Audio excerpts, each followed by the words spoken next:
Hey guys, and welcome to today's chess video where I'm going to be showing you a super aggressive gambit as black against white to use in your own games and destroy your opponents.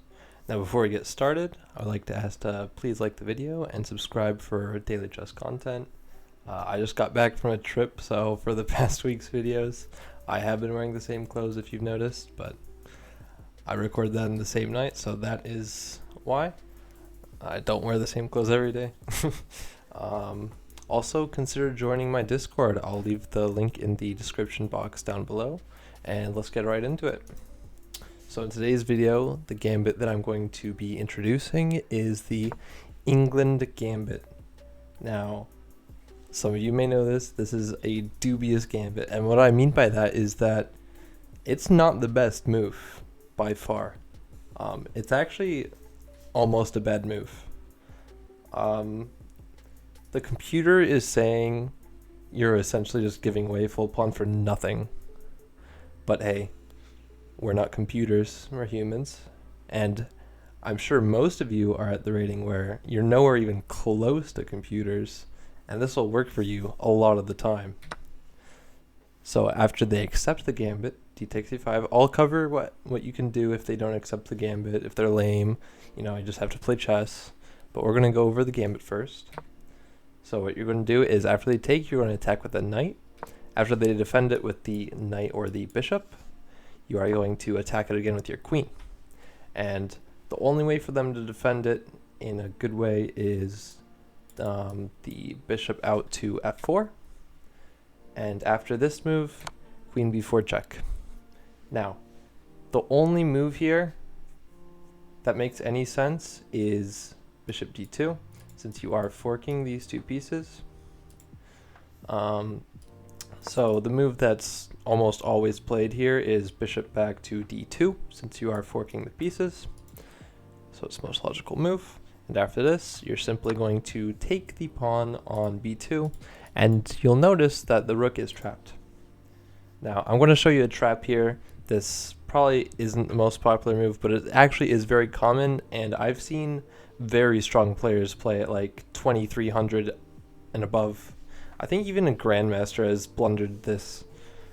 But people want to save the rook, so the most logical move here is just bishop c3, right? Wrong.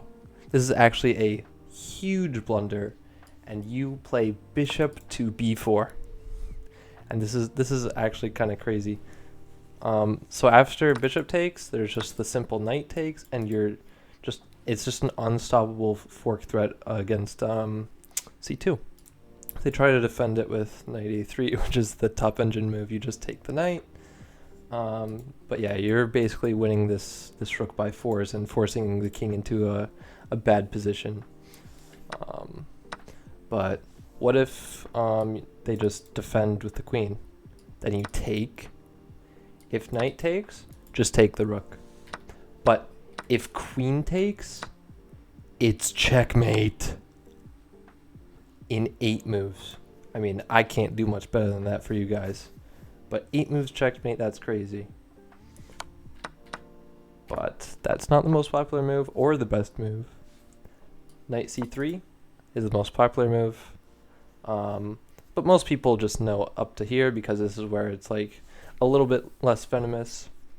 Here there are plenty of options you can do. You can play knight b4, you can still play bishop b4, which is the top engine move. Personally, I think knight b4 is the most aggressive, and the opponent has to find knight to d4, which is a hard find to stop the fork. They can also play rook to c1, but then you just take this pawn and you have to play chess. It's even. In fact, you're up a pawn, but white has a little bit more space, so it gives a relatively even evaluation. But yeah, knight to b4 here is what I recommend, just because it has like that added level of complexity, and the opponent has to be good enough to find this move. It's not the top move, so it's also lesser known. After c4, by the way, you like get your queen chased around a bunch. Knight b back to b5, and yeah, I mean, you're just much worse here, so don't get too excited here. After this, you kind of just have to play chess and develop, like, it's saying knight to a6 here. Like, I mean, come on. But yeah, you kind of just have to play chess here. Try and develop actively like this maybe. Although this also like is annoying to get your knight chased around, your queen chased around. I mean. So after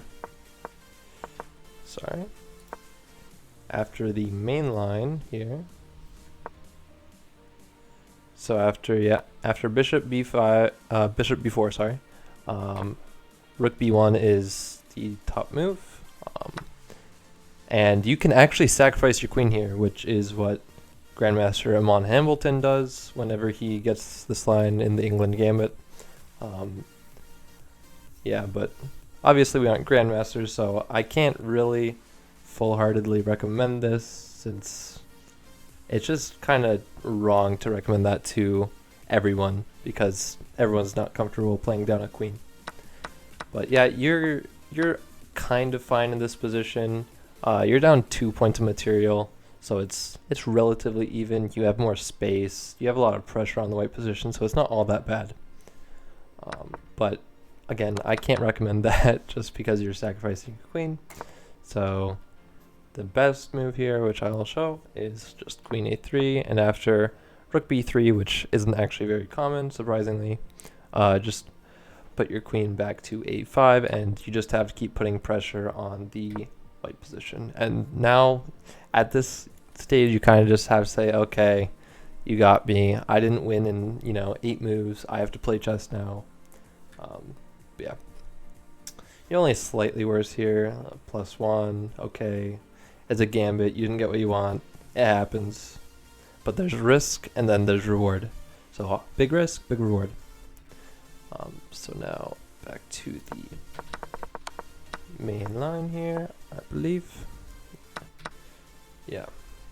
Okay, so now I'm going to show what happens if they don't accept it, which is fairly common, like in bullet if they're pre-moving for some reason.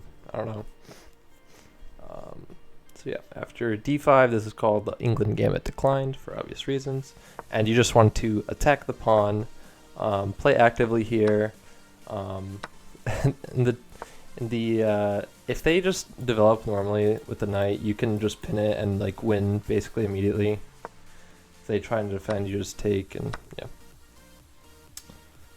But if they play good, actually, you actually just already have a slight advantage, minus 0.3, and you just want to play this like a kind of like a reverse Italian, but obviously have the e-pawn kind of blunting out the bishop. You just get castle, develop your pieces, play chess. Sometimes that's just what you have to do, but you will have a better position here, so it's not all that bad. Yep, so I believe that is all I have covered in this England Gambit video. So yeah, good luck using this in your games. It's a very effective weapon in bullet and blitz. Not so much rapid, since the opponent has more time to think and not fall for as many tricks. So good luck using this in your games. I hope it gets you some quick wins. And as always, I will see you tomorrow.